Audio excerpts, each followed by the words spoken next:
Welcome to Jeff Jams, where we go ham. And today we're going to talk about Batwoman. And I'm already just going to start this off by saying that I don't really like the CW.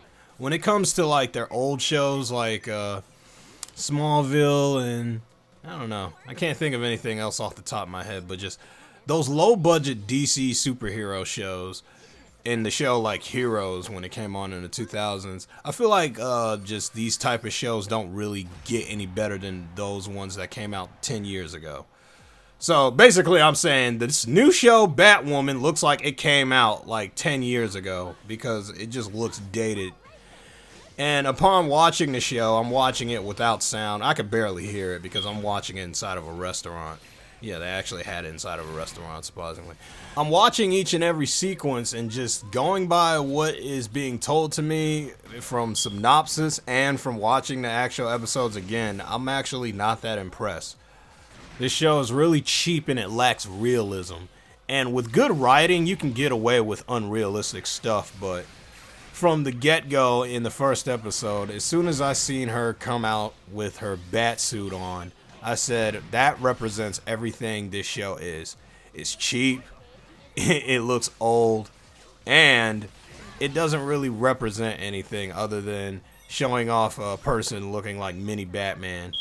It kind of looks like a knockoff Batman, but like a weaker Batman, but it's Batwoman.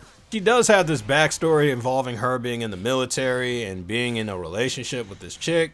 However, things didn't work out. She ends up going out and becoming part of this group called the Crows, but she gets trained in Tibet for some reason. Anyway, she comes back to Gotham and she takes over the Batcave because it's being defended by some black guy. I don't think he's supposed to be Alfred. If they called him Alfred, I'm gonna be mad as hell.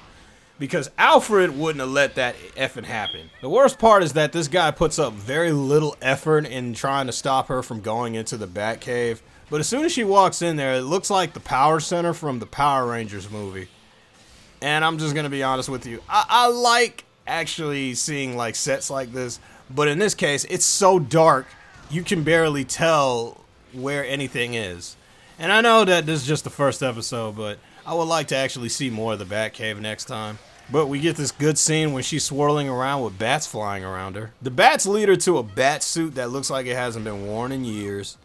And the problem with this bat suit, the major problem is that she's wearing a full-headed mask, which is something that the original Batwoman doesn't wear. She just wears like a masquerade mask. Like she just wears a mask, like a mask over her face, and that's it. Like her hair is flowing, and her chin, it doesn't have no guards or anything. And she's just basically wearing Batman's mask in this episode. I would have preferred it if she just didn't wear a mask, period, because all the action before she put on the suit was okay. But once she put on the suit, it started getting even more ridiculous. And the most ridiculous part is that she saved somebody and they fell through a roof and they landed on a bed without any injuries. Like, they're not going to be bleeding profusely once they fall through a roof. Come on now.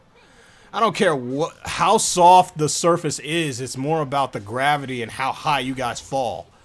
And it's ridiculous that they actually put that in there. And that's what made me really want to just turn off the show and just stop watching. But right now, Batwoman is getting a very, very low score on Rotten Tomatoes.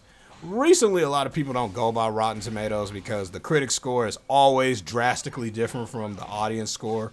So to really look at Rotten Tomatoes as a reliable source, it gives you an idea of what people want you to like and what you don't want to like, or what people don't really like.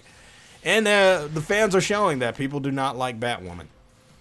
And sadly enough, I actually want to give the show a little bit more of a chance. I want to just see if they actually do a better job with the mask. But that costume is what really sells me, and just said, like, you guys was not ready to put this out. Or you guys should have had a stunt woman in the costume that just made it look awesome. But when they were fighting and when Ruby Rose was in just the costume, I just said, no, this looks like bad cosplay. I can't believe it.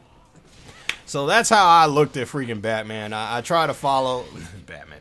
I try to follow Batwoman and try to actually keep up with it. I started falling asleep, so I skimmed through it, seen the ending of the episode, and they actually already alluded to the main bad guy being related to Batwoman. And I know that's a spoiler, but you guys didn't have to tell us that until later in the season. But if you're a fan of comic books, you already know that. I'm not a big fan of Batwoman, but I'm willing to give this show a shot. What do you guys think of Batwoman? You guys think it was a bad show? A lot of people are hating it. I think it's because of the trailer and they really wanted to push feminism, and it's really not about that. But overall, I hate the freaking Batwoman suit.